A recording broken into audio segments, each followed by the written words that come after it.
नमस्कार आपण मानक स्वागत करुच्ची मो चैनल फाडू किचन को। आज मु फाडू किचन में बनवाई जाऊँगी दही माछ। देखो आमर माछ केते सुंदर क्रीमी देखा चलतु एवं बनवा दही माछ। यह स्वादिष्ट रेसिपी देखापी जदि आप मो चैनल को सब्सक्राइब करना ताले एबे करनियंतु एवं ता पाखरे थिबा बेल आइकन को मध्य प्रेस करनियंतु।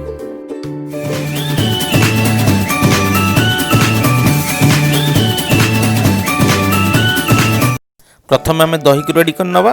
दही रे मुझे ऐड कली बेसन किछि लुण एवं ताको बहुत भल भाव में मिक्स करनेबी। दही की एठी भल भाव में मिक्स अपन करनेबे कहीं दही की जिते आम कढ़ई रे पकेबा जमती दही फाटी न जाए। दही को बहुत भल भाव में मिक्स करवा निहाती जरूरी। एबे मु दही को मिक्स करनेली। एबे चलतु माछ को प्रस्तुत करनवा।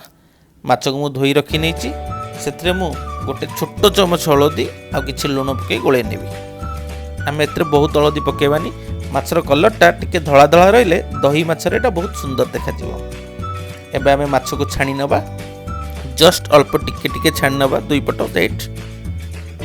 पूरा रेड कलर करिया आवश्यकता नहीं, जस्ट टिके टिके रेड हे आसले बाहर करदबा। एबे मु दुई दुईटा माछ करी छाणी नेबी। देखंतु माछर कलर जस्ट चेंज हे गला टिके। एबे आम तो काढ़ी नबा।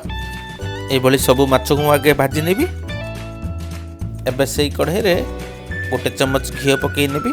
तापरे एथरे मु गोटा मसला सब पकई नेबी। एठी गोटा मसला मु नेची तेजपत्र, दालचीनी, लवंग, गुजराती आ गोलमरिच। पियाज को एबे मु ग्राइंडिंग कर रखी नेची। एबे पियाज को सेथरे पकई भल भाव रे किछि समय पई कसी नेबी। एवं ता देहरे गोटे चमच एबे अदा रसुण पकई नेली आ ताकू भल भाव रे टिके कसी नेबी। एबे देखंतु आम अदा रसुण पेस्ट और पियाज के भाया कसी गलानी। एबे सेतरे मु ऐड करनेबी 4टी कंचा लंका। तापरे मु ऐड करनेबी आम रेडी के रखतिबा दही। दही को एभली धीरे धीरे पकई कि भल भाव रे गोळै नेबी। एभली कंटिन्यूअस गोळै चलीबी। मु एथरे दही रे टिके पानी मिसई गोळै नैछि। अधिक दही हे गले बहुत खट्टा लागिबो, तो अल्प टिके दही मात्रा आपण नेबे एवं सेतरे पानी देई ताकू फुटेया पे छाडी देबे। एबे देखंतु हमर दही फुटी आसलानी एवं देखंतु एटा फाटीनी को बळा क्रीमी कलर आसुची। एबे सेतरे आमे माछ को ऐड करनवा। किछि समय ढांकुणी घोड़े के रखि नवा। किछि समय पर देखंतु हमर दही माछ प्रस्तुत हे गलानी। माछ भी बहुत सॉफ्ट हे गलानी।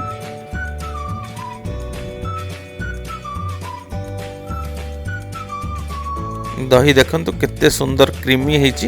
एथरे मु टिके चीनी ऐड करने थिली जोटा कि मु कैमरा ऑफ हो जाइथिला, मु देखै पार नथिली। एबे मु सेथरे टिके गरम मसला आ धनिया पत्र ऊपर टिके ऐड करनेली। एबे हमर प्रस्तुत हे गला दही माछ। आपण माने बदे घरे बनी खांतु। आपन केमित लागिला मते कमेंट करी जणैबे। रहिले आज्ञा, नमस्कार। गेलु सेथु टिके दही मते आनी देला।